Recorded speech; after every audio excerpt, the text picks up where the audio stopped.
Hello everyone, welcome. This brief video will introduce the key features of the Horizon Europe Call ERA Talents, focused on offering advice for crafting and submitting competitive proposals. We'll start by discussing the call's identity. Move on to the context and aim of the ERA Talents call.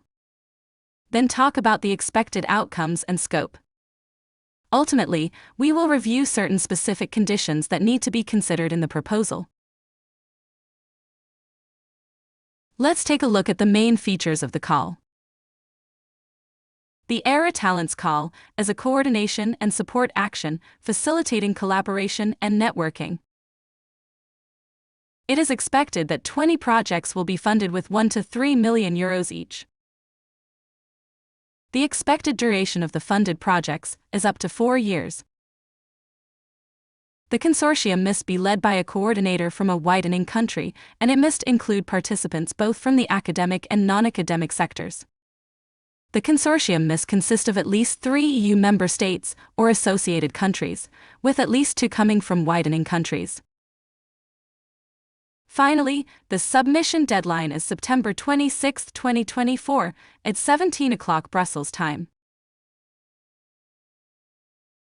ERA Talents is an initiative dedicated to supporting the training and mobility of researchers, innovators, and other talents in research and innovation across various sectors. A primary goal is to enhance the interoperability of careers and employability, with a special emphasis on widening countries. Fostering cross-sectoral talent circulation and promoting academia-business collaboration for knowledge transfer is a key target of this call. Projects under the ERA Talents call are expected to contribute to several of the following outcomes. Strengthened R&I human capital base in widening countries with more entrepreneurial and better trained researchers, innovators, research managers, and/or other R&I talents. Boosted R&I support capacity in academic and non-academic organizations. A more balanced geographical and cross-sectoral talent circulation.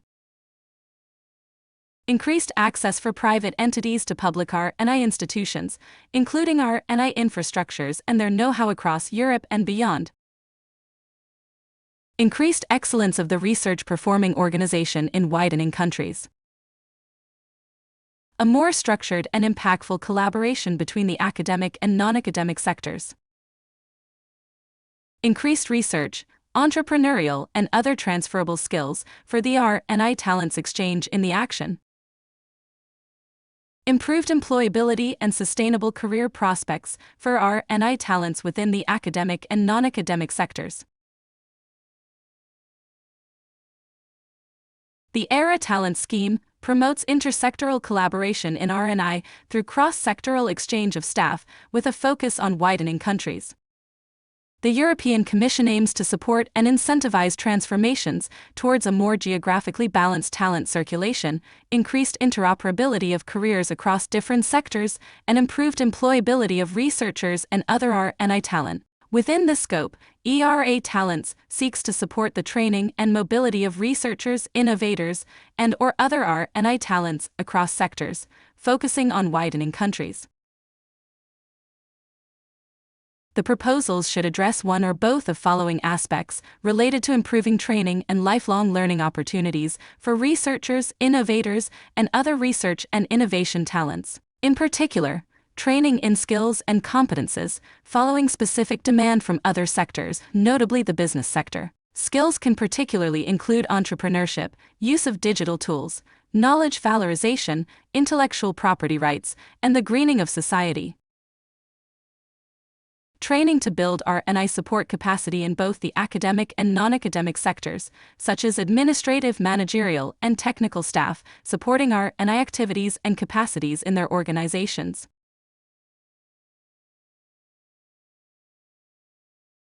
Secondments are a basic element of the ERA Talents call. They should be open to researchers, innovators, and other R&I talents, for example administrative, managerial, and technical staff supporting R&I activities and capacities in their organizations, at any career stage. They should take place between different sectors, from academic to non-academic or vice versa, or between non-academic participants. They must involve at least one participant from a widening country. They should in principle be cross-border, but in exceptional and justifiable cases, secondments can also take place within the same widening country, for example to strengthen local innovation ecosystems. They can only take place between independent legal entities, and finally, they may be split into several stays with one or several participating organizations, but cannot exceed 24 months in total for the same staff member.